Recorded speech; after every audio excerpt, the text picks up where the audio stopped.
வணக்கம் எல்லாருக்கும். Welcome back to travel with Nagaveni.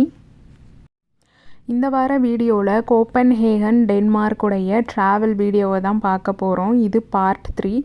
இதுக்கு முன்னாடி 2 வாரங்களில் நம்ம கோப்பன்ஹேகனில் விசிட் பண்ணியிருந்த பிளேசஸை பார்ட் 1 அண்ட் பார்ட் 2வாக போட்டிருந்தேன். இது அதனுடைய கண்டினியூஷன் தான். போன வார வீடியோவில் கோப்பன்ஹேகன்லேயே ஃபேமஸான கேனல் டூருக்கு போயிருந்தேன் இல்லைங்களா, அதை போன வார வீடியோவில் கம்ப்ளீட்டாக ஃபினிஷ் பண்ண முடியல. அதனால் இந்த வீக் அதனுடைய கண்டினியூஷன் தான். அந்த கேனல் டூர் 1 hour ரைடு அப்படிங்கிறதுனால எல்லாத்தையும் முன்னாடி வாரம் போட முடியல. வாங்க இந்த வார வீடியோக்குள்ளே போகலாம். இப்போ நம்ம எங்கே போயிட்டுருக்கோன்னா போட் டூரில் தான்.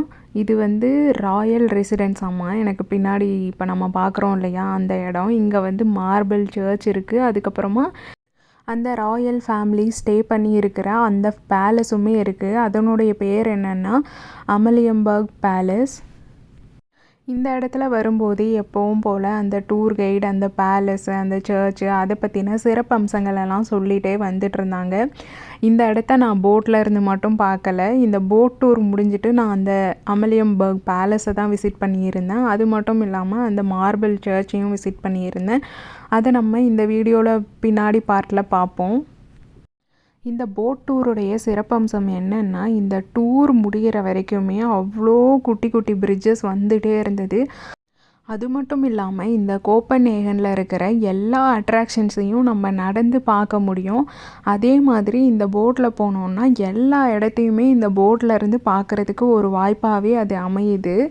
எல்லா அட்ராக்ஷன்ஸுமே தண்ணியிலேருந்து பார்க்குற வாய்ப்பு. ஸோ மற்ற சிட்டிக்கு போனால் இந்த மாதிரி வாய்ப்பு கிடைக்குமான்னு எனக்கு தெரியல, எல்லாத்தையும் பார்க்குற மாதிரி. இந்த விஷயம் சூப்பராக இருந்துச்சு இந்த டூரில் போகும்போது. அது மட்டும் இல்லாமல் இப்போ நம்ம பார்க்குறோம் இல்லையா இந்த ஏரியா எல்லாத்தையும் என்னால் நடந்து கவர் பண்ணியிருக்க முடியுமான்னு தெரியல. ஆனால் இந்த போட் டூரில் நிறைய விஷயத்த பார்க்க முடிஞ்சது. இந்த ஏரியாவில் நிறைய படகுகள் இருந்தது. இது மரத்தாலான படகுகள். இது தானே கோப்பன்ஹேகனில் இந்த நியூஹேனில் ஃபேமஸ் அப்படின்ட்டுன்னு முன்னாடி வர வீடியோவில் நான் சொல்லியிருந்தேன். இங்கே பாருங்கள், இந்த போட்லலாம் போட் ஹவுஸ் இருக்குது. பார்க்க எவ்வளோ கலர்ஃபுல்லாக அழகாக இருக்குல்ல.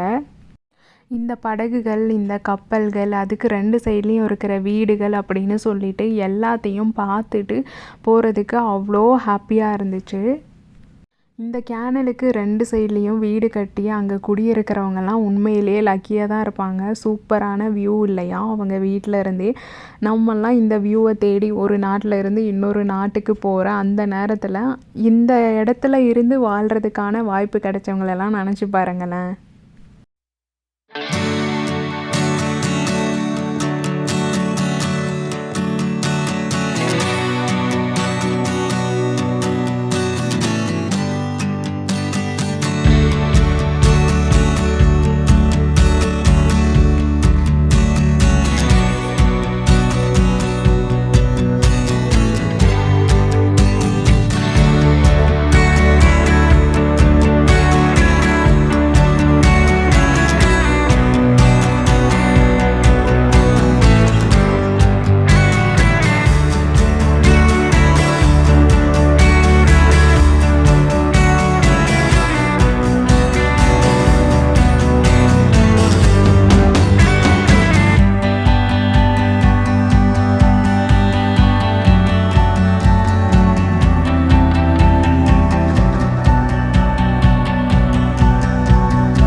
இந்த இடத்தெல்லாம் நான் இந்த போட் டூர் எடுக்கலைன்னா இப்படி ஒரு ஏரியா இருக்கிறதே எனக்கு தெரியாமல் போயிருக்கும். ஏன்னா நான் மார்னிங் வாக் பண்ணிகிட்டு இருந்தேன் இல்லையா அந்த நியூஹான், அதில் பாதி தூரம் தான் நான் கடந்திருக்கேன் அப்படிங்கிறதே இந்த போட்டில் போகும்போது தான் எனக்கு தெரிஞ்சது. இது அந்த பிரிட்ஜு நம்ம பார்த்தோம் இல்லையா அந்த நியூஹானில், அந்த பிரிட்ஜுக்கு ஆப்போசிட் சைடில் உள்ளுக்குள்ளே போனால் இந்த ஏரியாலாம் வருது. இந்த போட் டூரில் போகும்போது நடந்த இன்னொரு சுவாரஸ்யமான விஷயத்த சொல்லட்டுமா? எனக்கு பின்னாடி சீட்டில் ஒரு குட்டி பையன் உட்காந்துட்டு இருந்தான். அவன் என்னோடய சீட்டை உதச்சிக்கிட்டே இருந்தான். எனக்கா ஏன்டா இப்படி பண்ணுற அப்படின்னு அவனை நம்ம கடிந்துக்கவும் முடியாது. யாரோ ஒரு பையன், சின்ன பையன் விளையாட்டுத்தனமாக இடிச்சுக்கிட்டே இருந்தான். அது ஒரு மாதிரி டிஸ்டர்பன்ஸாகவே இருந்தது. இருந்தாலும் அது ஒரு நல்ல மெமரி பாருங்கள். உங்ககிட்ட இப்போ சொல்கிற அளவுக்கு எனக்கு அந்த பையன் பண்ணியிருக்கான். அது இன்னமும் ஞாபகத்துலேயும் இருக்குது. இந்த இடத்துல வரும்போது அந்த கைடு ஒரு விஷயம் சொன்னாங்க. எல்லாரும் அட்டென்ஷன் பண்ணுங்கள், கவனமாக கேளுங்க. இதுதான் கோப்பன்ஹேகன்லேயே ஃபோட்டோ சீனிக்கான ஒரு இடம். இந்த இடத்த நீங்கள் மிஸ் பண்ணிடவே கூடாது. ரொம்ப ரொம்ப முக்கியம். இந்த மாதிரி ஒரு வாய்ப்பு உங்களுக்கு கிடைக்கவே கிடைக்காது அப்படிங்கிற மாதிரிலாம் சொன்னாங்க. இந்த இடத்துல இருந்து தான் அதை பார்க்கவும் முடியும்னு சொல்லிட்டு. அது என்னென்னா ஒரு சர்ச் போல். அந்த சர்ச் நேம்லாம் எனக்கு தெரியல. நீங்கள் இப்போ பார்த்தீங்கன்னா அதோடைய கோபுரம் தெரியுது. இந்த இடத்துல இந்த பிரிட்ஜு கிட்ட வரும்போது அந்த கோபுரம் வந்து 2 பில்டிங்க்கு நடுவில் தெரியும். அது வந்து சூப்பராக இருக்கும். ஃபோட்டோ எடுத்துக்கோங்க அப்படின்னாங்க. எனக்கு பார்க்குறதுக்குள்ளேயே அது போயிட்ட மாதிரி இருந்தது. நான் எங்கேருந்து ஃபோட்டோ எடுக்கிறது? நான் வீடியோ தான் எடுத்துகிட்டு இருந்தேன். ஆனால் என்னால் அதை ஃபுல்லாக கவரும் பண்ண முடியல. ஏன்னா அது ஆப்போசிட் சைடில், நான் உட்காந்துருந்ததுக்கு ஆப்போசிட் சைடில் தான் அந்த வியூ இருந்தது. அதனால் அவங்க சொன்னதை மட்டும் நான் கவனிச்சுக்கிட்டேன். ஓரளவுக்கு என்னால் பார்க்க முடிஞ்சது. ரொம்ப அருமையாக இருந்தது அந்த வியூ. இந்த இடத்துல வரும்போது ரெட் கலரில் ஒரு பியூட்டிஃபுல்லான பில்டிங் இருந்தது. இது நம்ம வீடியோவில் பார்க்குறத விட நேரில் பார்க்கும்போது ரொம்ப அழகாக இருந்தது. இது எல்லாமே செங்கற்களால் கட்டப்பட்ட பில்டிங்.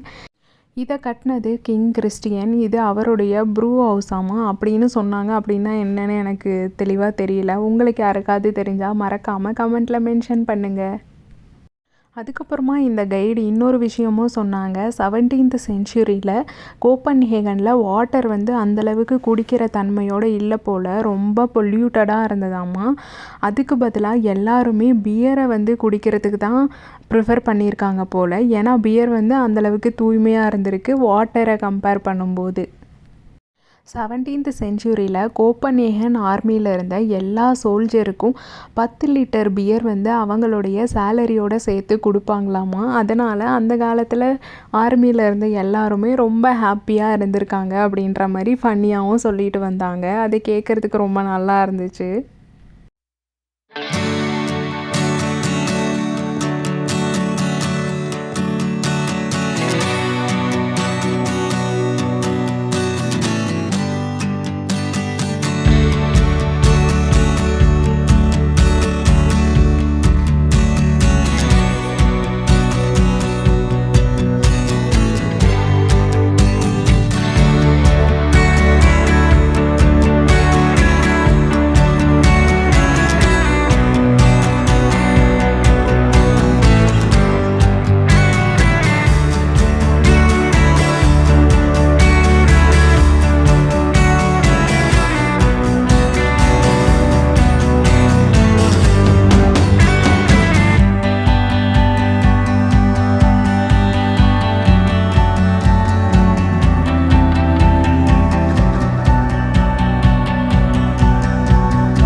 இப்போ நம்ம கடந்து போகிற பிரிட்ஜுக்கு பேர் வந்து மார்பிள் பிரிட்ஜு. இது வந்து கிங் கிறிஸ்டியனால் கட்டப்பட்டதாமா. இந்த பிரிட்ஜுக்கு பக்கத்தில் அதை சுற்றி இருக்கிற எல்லா இடத்துலையுமே ஓவியங்கள்லாம் இருந்தது. மற்ற பிரிட்ஜ்லலாம் இந்த மாதிரி இல்லை. இது மட்டும் கொஞ்சம் ஸ்பெஷலாக இருந்துச்சு பார்க்குறதுக்கு. ரொம்ப அழகாகவும் இருந்தது. இதுக்கடுத்து ஒரு பிரிட்ஜ் வந்தது. அதுதான் இந்த கேனல் டூர்லேயே கடைசி பிரிட்ஜும் கூட. அது ரொம்ப நேரோவாக இருந்தது. அதுக்கு அடியில் இந்த போட்டை வந்து ட்ரைவ் பண்ணி அவங்க கொண்டு போனது மிகப்பெரிய டாஸ்காக இருந்தது. அதுக்கு அவங்கள கண்டிப்பாக பாராட்டியே ஆகணும். இந்த மாதிரி தான் அன்னைக்கு கேனல் டூர் வந்து முடிவுக்கு வந்தது. அது 1 hour கேனல் டூர். நம்ம எந்த இடத்துல போர்ட் ஆனோமோ அதே இடத்துலையே திருப்பி கொண்டு வந்து நம்மளை இறக்கி விட்டுருவாங்க. அந்த கேனல் டூர் முடிஞ்சதுக்கப்புறமா அடுத்ததாக நான் கோப்பன்ஹேகனில் இருக்கிற மார்பிள் சர்ச்சை தான் விசிட் பண்ணலாம் அப்படின்னு பிளான் பண்ணியிருந்தேன். அது வந்து அந்த நியூஹான்லேருந்து ஒரு 1.5 கிலோமீட்டர்ஸ் காட்டுச்சு. ஏன்ட்ட பாஸ் இருந்ததுனால நம்ம பஸ்ஸில் போவோமா இல்லை நடந்தே போவோமான்னு பார்த்துட்டு இருந்தேன். கூகுளில் சர்ச் பண்ணும்போது நடந்து போகிறதுக்கும் அதே டிஸ்டன்ஸ் தான் காட்டுச்சு.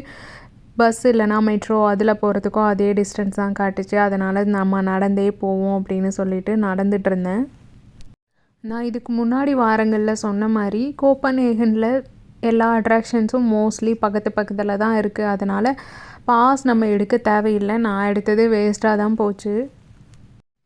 கொஞ்சம் தூரம் நடந்து மார்பிள் சர்ச் கிட்ட போயிட்டேன். மார்பிள் சர்ச் கிட்ட போயிட்டு உள்ளே போகலான்னு போகும்போது தான் தெரிஞ்சது அது 12 மணிக்கு தான் ஓப்பன் பண்ணுவாங்க அப்படின்னு சொல்லிட்டு. நான் விசிட் பண்ணியிருந்தேன் அன்னைக்கு. சரி என்னடா பண்ணுறது அப்படின்னு யோசிச்சுட்டு இருந்தேன். வெளியிலேருந்து பார்க்குறதுக்கு அந்த மார்பிள் சர்ச்சுடைய அந்த கோபுரம் ரொம்ப அழகாக இருந்தது. மேலெல்லாம் க்ரீன் கலரில் பெயிண்டிங் பண்ணி வித்தியாசமாக இருந்தது.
என்னங்க மார்பிள் சர்ச்சை பார்த்தீங்களா? நான் சொன்ன மாதிரியே பார்க்குறதுக்கு ரொம்ப அழகாக இருந்ததில்ல.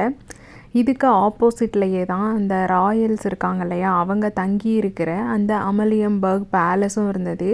சரி இந்த சர்ச்சை 12 மணிக்கு தானே ஓப்பன் பண்ணுவாங்க, அது வரைக்கும் நம்ம அந்த பேலஸை போய் பார்ப்போம் அப்படின்னு சொல்லிட்டு அந்த பேலஸை பார்க்குறதுக்காக கிளம்பிட்டேன். இப்போ எங்கே இருக்கன்னா அந்த அமலியம்பர்க் பேலஸ் தான். பார்க்க ரொம்ப அழகாக இருந்துச்சு. இந்த பில்டிங் எல்லா நாட்டிலையும் இருக்கிற பேலஸ் பொதுவாக எப்படி இருக்குமோ அந்த மாதிரி தான் இருந்தது. ஆனால் இது ரொம்ப பெருசாக இருந்தது.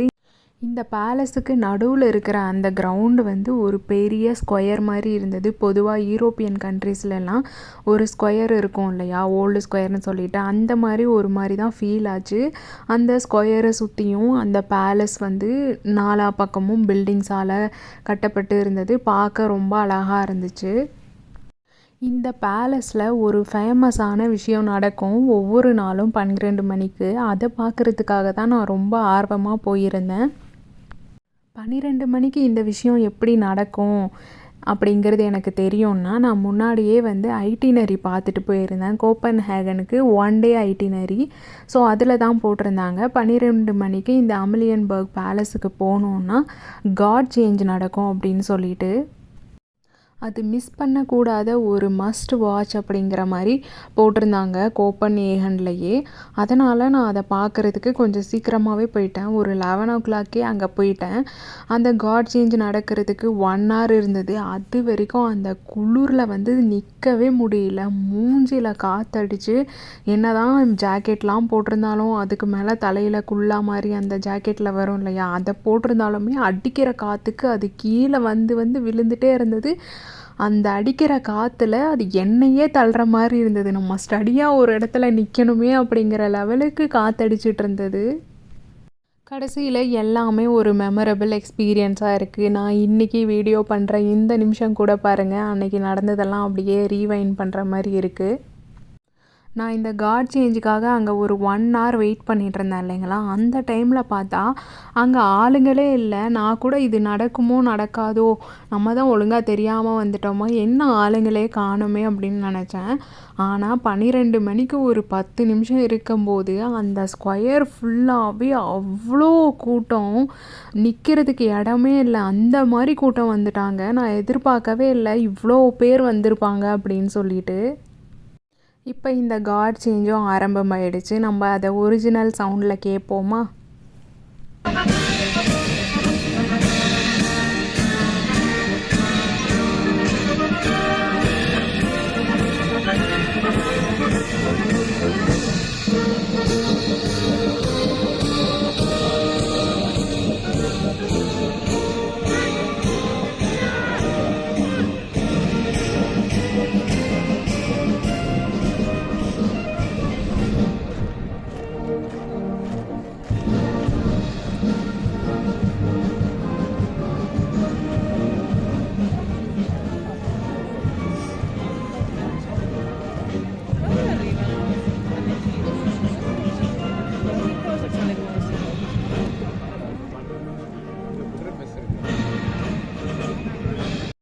எவ்வளோ கூட்டம் நிற்கிறாங்கன்னு பாருங்கள். இது ஒரு சாம்பிள் தான்.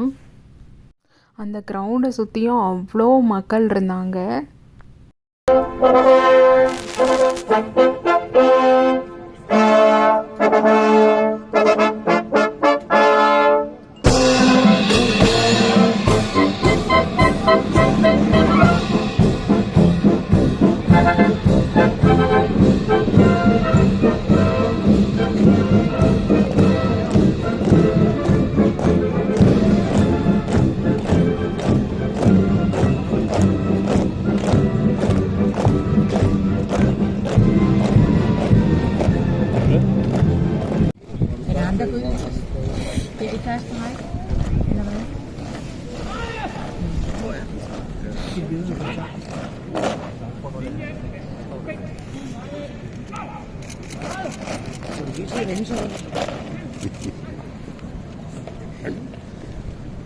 Aber sehr flor.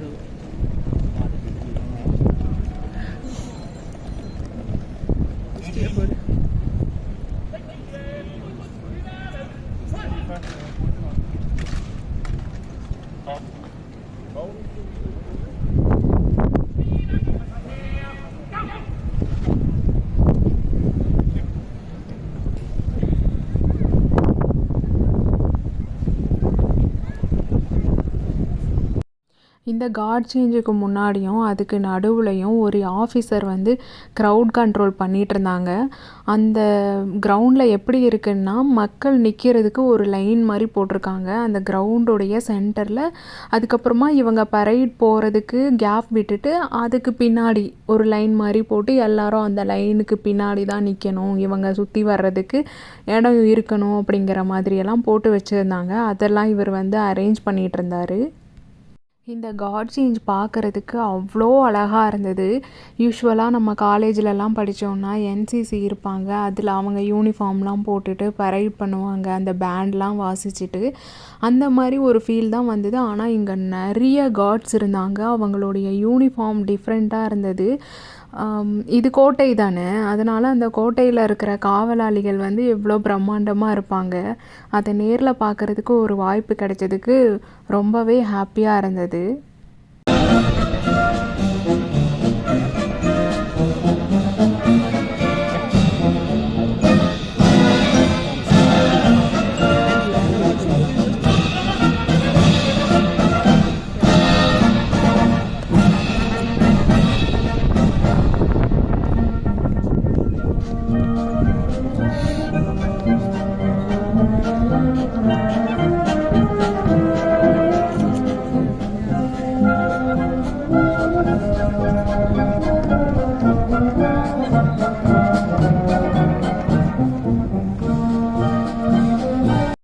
இந்த காட் சேஞ்ச் ஒரு 30 மினிட்ஸ் நடந்தது. அந்த 30 மினிட்ஸுமே பேண்ட் வந்து கடைசி வரைக்கும் வாசிச்சுட்டே இருந்தாங்க.